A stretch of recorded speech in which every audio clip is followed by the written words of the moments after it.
Shalom everyone, I'm Eli Kowaz coming to you with Israel Policy Forum's 120 Project Weekly Israeli Election Update.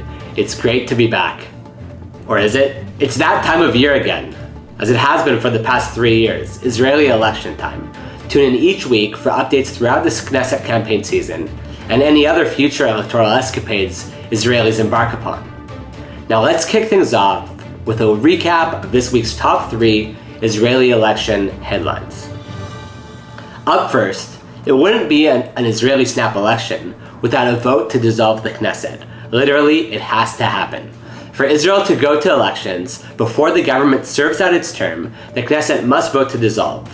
And members of the Knesset, 110 of them, voted to do just that on Wednesday, with the bill dissolving the parliament passing its preliminary reading before it goes off to the Knesset's aptly named Knesset Committee. Once the body is formally disbanded, Foreign Minister and alternate Prime Minister, in Hebrew, Rosh HaMemshala Khalifi, Yair Lapid, will be called off the bench to serve as Prime Minister until a new government can be formed, for the first time of his political career. Now this follows the terms of the coalition agreement which Naftali Bennett and Yair Lapid agreed upon. Next, there are some legislative developments that could throw a wrench in opposition leader Benjamin Netanyahu's plans to return to the Prime Minister's office. Several parties are pushing a piece of legislation known as the Defendant's Bill, or in Hebrew, Chok HaNe'asham, which would block any individual under indictment from forming a government. As it happens, that perfectly matches Netanyahu's description. But Chok HaNe'asham is contentious, and even some of Netanyahu's would-be political opponents aren't fully on board. Prime Minister Naftali Bennett, for one, has stated that members of his Yamina party can vote their conscience on the bill and that he would not support it. Bennett has had to deal with potential defectors from Yamina, so he would have a difficult time pushing party discipline in favor of the bill even if he wanted to, and Bennett's political future is also in question. Finally, US President Joe Biden is still headed to the Middle East next month, where he'll be stopping in Israel, election or no election. Well, it is election, and when he visits, it's likely he'll be shaking hands with Prime Minister Lapid, meaning Naftali Bennett is going to miss out on that presidential prime ministerial photo op in Jerusalem.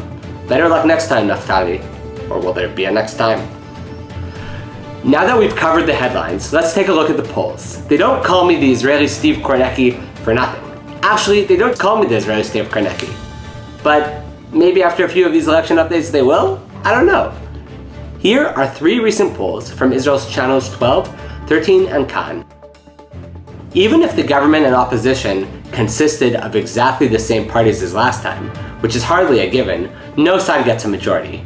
Given the instability that shook the government in its final months, will the same slate of parties line up to form another broad-based coalition? On the flip side, how many Israelis will rally for a return of Netanyahu? The coming weeks will give us a better picture. A lot of it will come down to which parties pass the electoral threshold or not.